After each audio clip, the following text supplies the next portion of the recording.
Hi, I'm Stephen, and in my last video we talked a bit about computer games and how to think through computer games, particularly violent computer games with a Christian mind. And this is going to be part 2, and I'm going to talk about the signs of addiction to computer games and how you can overcome this addiction. So, in regards to computer games, I think there are a couple of telltale signs that you're addicted to computer games. Not only the amount of time that you're spending, but I think 3 other major signs.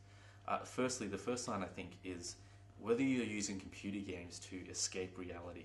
So if you're coming home from a hard day and instead of having to deal with these emotions, say deal with relationships at home, deal with your parents, you run to computer games to enter into another world in order to escape the real world, which I don't think is quite helpful.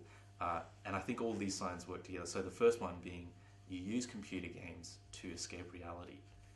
Second sign of addiction is that you're not only using games to escape reality, but you're using games to escape responsibility.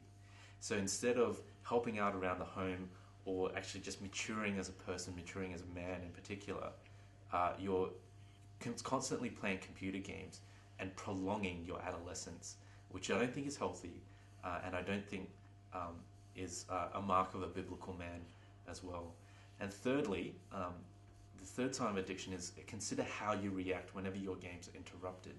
So if you're playing a game and you get interrupted by dinner or a chore or by study or by something external, how do you react? If you're reacting in an aggressive manner, in a violent way, in a way which isn't godly, I think that would indicate another sign of addiction.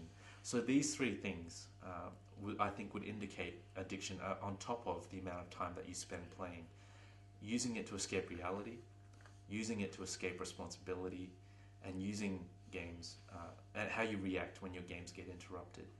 Now, if you recognize that you're addicted and you want to escape from it, there are wonderful promises that God holds out to Christians who feel like games are invading their lives to the point of being really unhelpful.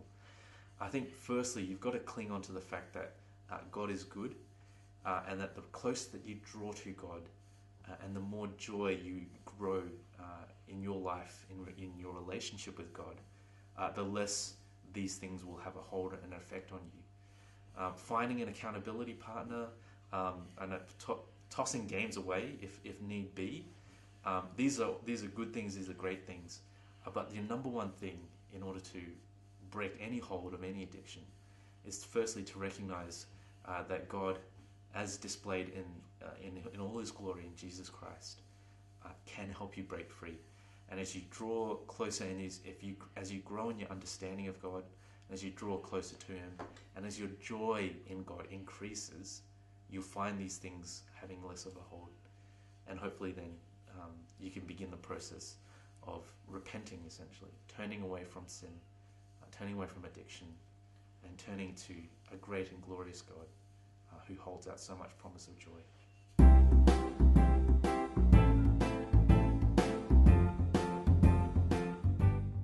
So, happy gaming, and we'd love to see your comments.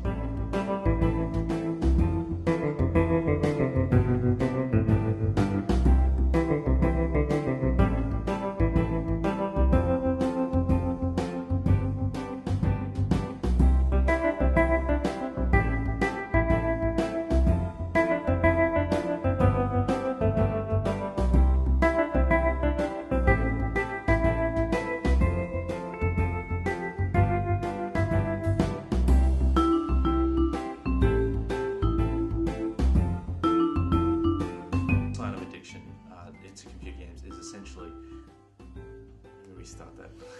32. That's addiction, sign of addiction, cover up. What's that paper you're holding? Bible study. Zooming in on the marbles.